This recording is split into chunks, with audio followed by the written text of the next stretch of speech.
Bonjour mesdames et messieurs, je suis en fait tout à fait ravi de vous retrouver dans cette nouvelle édition d'Indice, votre fenêtre sur le monde économique de l'Égypte. Justement, aujourd'hui nous allons vous proposer un sujet tout à fait important. Il s'agit de la dimension économique de cette visite qu'effectue actuellement le président égyptien Abdel Fattah al-Sisi en Inde. Donc cette lecture sera avec notre invité de marque, Dr Amr Hamed, le grand professeur, et le grand professeur bien sûr de l'économie, mais aussi le grand consultant de renommée internationale. Donc justement, je dois vous rappeler qu'il y a une hausse à 4,12 milliards de dollars en 2022 des exportations égyptiennes de l'industrie alimentaire vers l'Inde.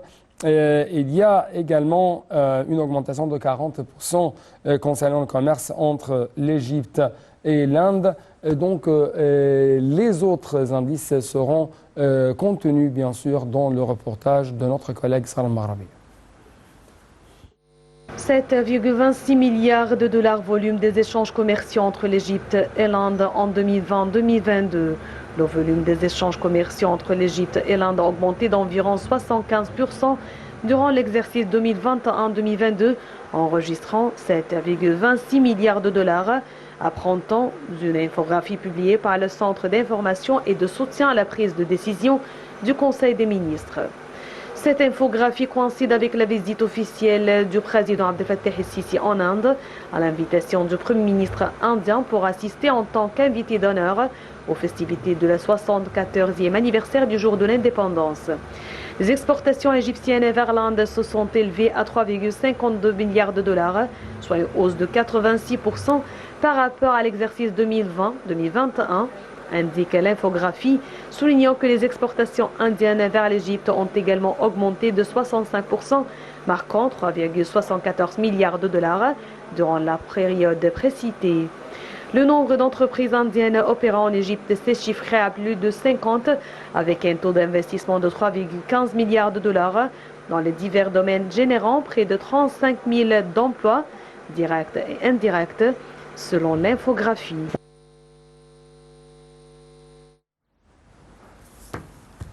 Donc nous avons actuellement en ligne de l'Interview internationale le Dr Amr Hamed, le grand professeur de l'économie. Monsieur Amr Hamed, vous êtes toujours le bienvenu sur l'Interview internationale. Bonjour Monsieur Ani. Bonjour Monsieur, et très rapidement, j'ai beaucoup de questions à vous proposer et j'attends bien sûr votre commentaire ou votre réponse à ces questions. Premièrement, votre lecture, votre remarque concernant les différentes dimensions économiques de cette visite historique, bien sûr, du président égyptien Abdel Fattah al-Sisi en Inde. Ok. Pour commencer, il faut noter que l'Inde maintenant, c'est la puissance économique mondiale numéro 5. Et peut-être dans quelques mois, ou peut-être 1 ou 2 ans maximum, ça sera la puissance numéro 4 du monde. Ouais. Et ça indique bien l'importance d'améliorer et de fortifier les relations économiques et stratégiques avec un grand pays comme l'Inde. Ouais. Ça, c'est pour commencer.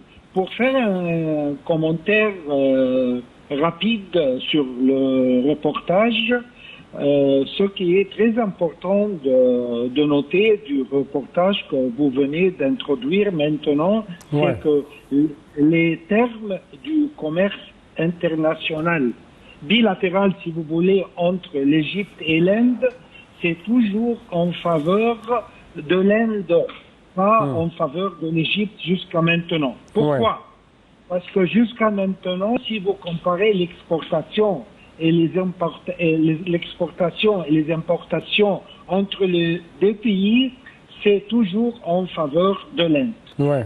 Et pour terminer le commentaire sur le reportage, ce qui est très important pour le Caire maintenant, l'Égypte, c'est comment changer les directions du terme commercial entre l'Égypte et l'Inde en faveur de l'Égypte. Cela veut dire comment augmenter le niveau d'exportation vis-à-vis l'importation de l'Égypte vers l'Inde. Oui. Mais en même temps, comment vous avez expliqué une hausse à presque 4 milliards, ou plus de 4 milliards de dollars, la hausse des exportations égyptiennes vers l'Inde? Mais c'est exactement ce que je veux faire. L'Inde, maintenant, si vous voulez, on parle de coopération économique. L'Égypte est l'un des principaux partenaires commerciaux de l'Inde en Afrique et le troisième marché d'exportation pour ce pays. Ouais. Selon les données de 2021, de l'année 2021, l'Inde est le 6e partenaire commercial de l'Égypte. Ouais. Le volume des échanges commerciaux entre les deux pays s'élève à plus que à l'environ de 8 milliards de dollars, selon un récent rapport du ministère égyptien du Commerce et de l'Industrie. Le volume des échanges de produits non pétroliers entre les deux pays s'est élevé à plus que 4 milliards de dollars au cours des 11 premiers, au cours de l'année passée, les derniers, disons, 12 mois. Ouais. Donc, 723 millions d'exportations égyptiennes. Selon les chiffres publiés par le gouvernement indien aussi de l'autre côté, les entreprises indiennes ont investi, disons, à peu près 3,5 milliards de dollars en Égypte, notamment dans les secteurs de l'énergie, du textile, de l'agroalimentaire et de la vente en détail. Ouais. Mais ce qui est très, très remarquable dans cette visite, avec plus de précision, il y avait des démos MOU, des mémorandums d'entente entre l'Égypte et des différentes compagnies indiennes, notamment dans le domaine de l'industrie de défense, dans le domaine de l'énergie, de l'électricité, d'industrie en général, d'agriculture. Et ici, permettez-moi de vous poser cette question. Comment l'Égypte peut vraiment profiter de l'expérience indienne dans la croissance économique et dans le développement? Et en même temps, comment vous avez observé avec plus de précision l'intérêt que portent ces compagnies indiennes à la production de l'hydrogène vert? Ok, Monsieur Annie, ça c'est une question qui est très compliquée et je veux essayer de diviser la réponse dans quelques étapes.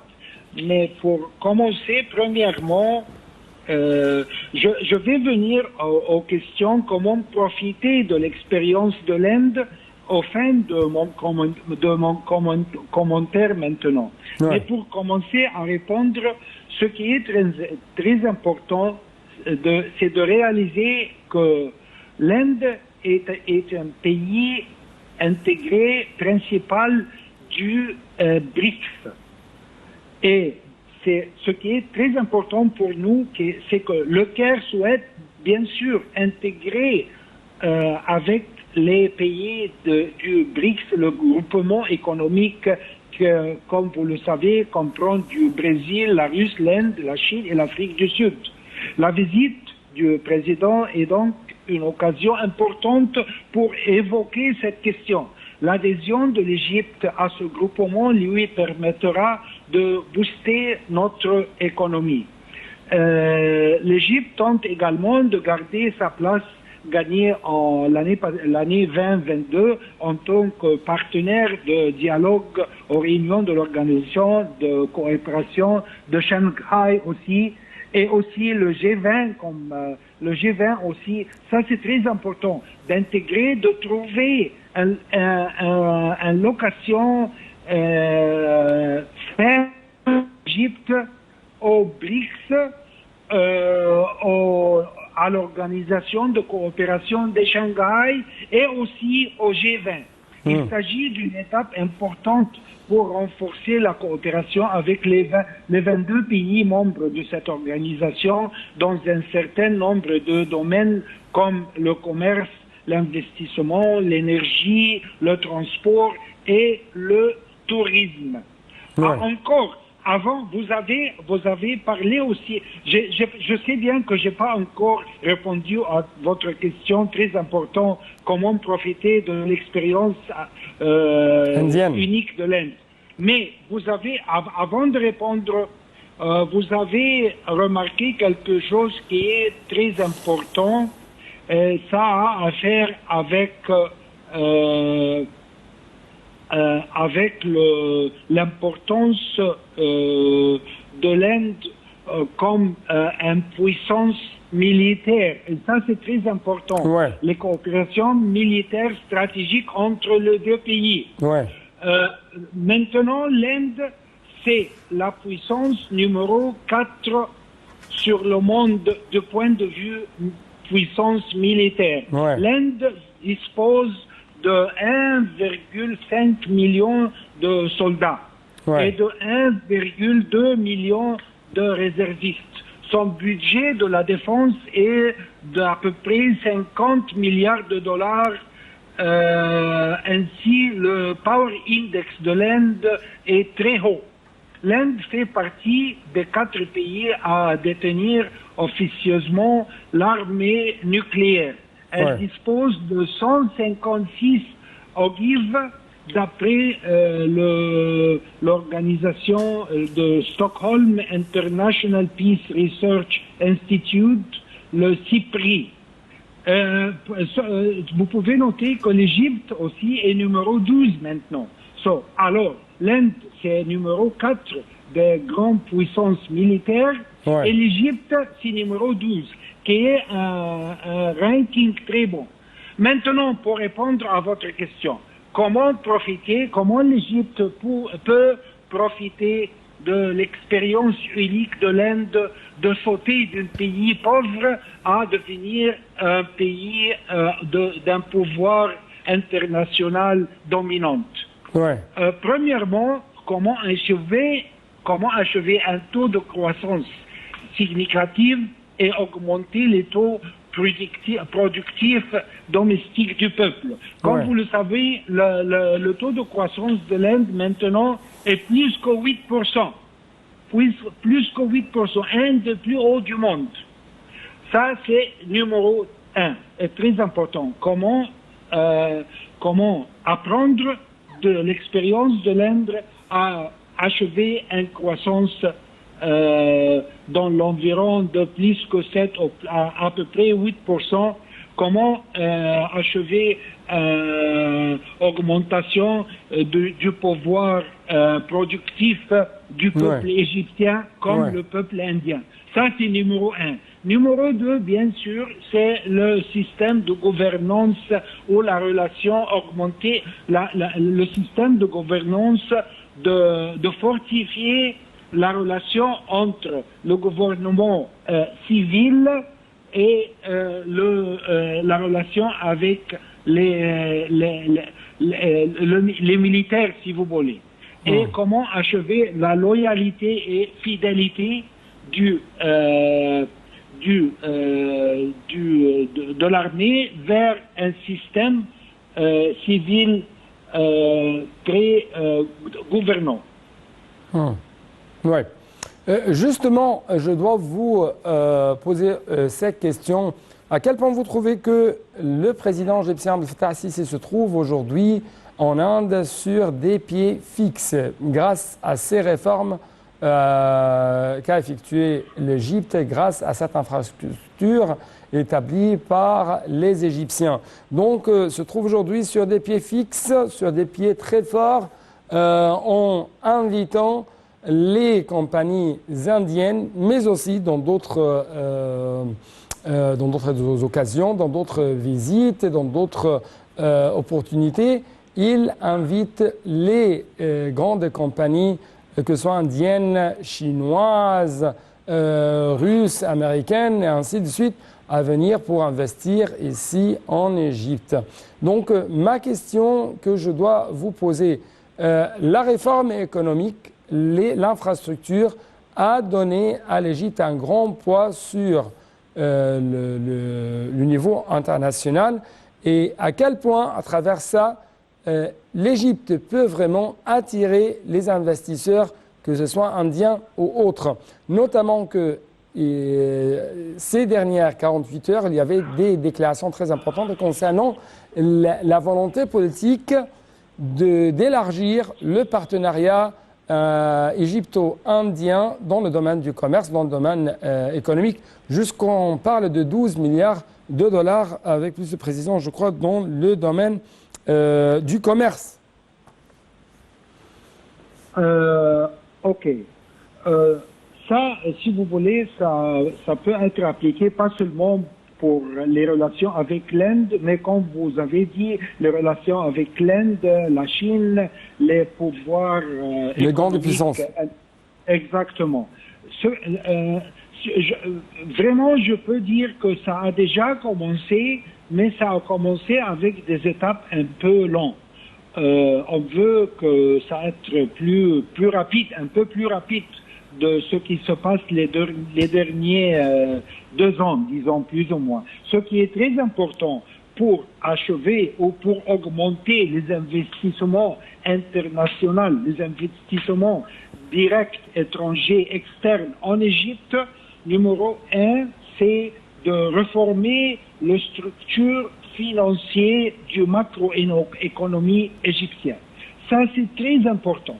Ce qui se passe sur le niveau financier en Égypte, c'est quelque chose qui est très clair avec les derniers décrets du Banque centrale et des autres organisations financières égyptiennes macroéconomiques. Il y a beaucoup d'instabilité. C'est pas très stable. Et ça a bien sûr affecté le taux du livre égyptien, par exemple, et des autres taux économiques. Alors, numéro 1, c'est la réforme, ou plus de réforme du structure financière macroéconomique. Ouais. Numéro 2, qui est très important pour les investissements étrangers en Égypte, c'est aussi de réformer le système judiciaire.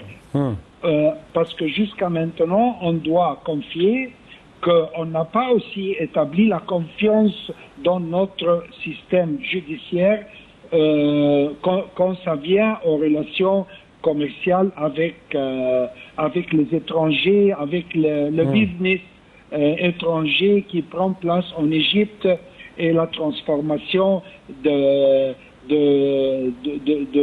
gains hors du pays. Toutes ces choses-là, et bien sûr aussi comment il prend longtemps de terminer les cas les cas légaux en général. Ouais. Justement, il ne me reste que presque 2 minutes. Actuellement, on parle à ce que nous pouvons faire la même chose avec l'Inde, comme on a fait avec la Russie, le rouble au lieu de dollars dans les transactions avec la Russie. C'est la même chose qu'on parle actuellement, qu'on peut faire la même chose, le yuan dans les transactions égypto-chinoises. Donc, est-ce que nous pouvons dire que le rouble, ça sera inséré dans le basket des monnaies internationales à travers lesquelles l'Égypte fait des transactions avec le monde? Monsieur Ali, ça c'est une autre question qui va prendre peut-être 2 ou 3 heures pour répondre. Très rapidement. Très rapidement. Ok. Très rapidement, c'est la situation internationale du monnaie indien n'est pas comme la situation du monnaie russe ou chinois. Malgré le pouvoir de l'Inde, le pouvoir économique de l'Inde, mais le monnaie de l'Inde n'est pas assez fort comme, les autres. comme le yuan chinois ou le rouble russe. Alors ça ne sera pas le même. Ouais. Si vous voulez, peut-être avec ce qui se passe ces jours-ci, je ne sais pas, mais peut-être on va arriver à une monnaie asiatique plus ou moins similaire au euro en Europe. Ouais. À travers l'organisation de BRICS, oui. par exemple. Exactement. Ouais. Oui, exactement. Monsieur Amr Hamed, notre grand professeur d'économie, merci beaucoup pour de telles explications, de tels éclaircissements de votre part concernant les différentes dimensions de cette visite qu'effectue actuellement le président égyptien Abdel Fattah el-Sisi en Inde. Et avec ça, nous devons clôturer cette édition. Merci beaucoup et à la prochaine.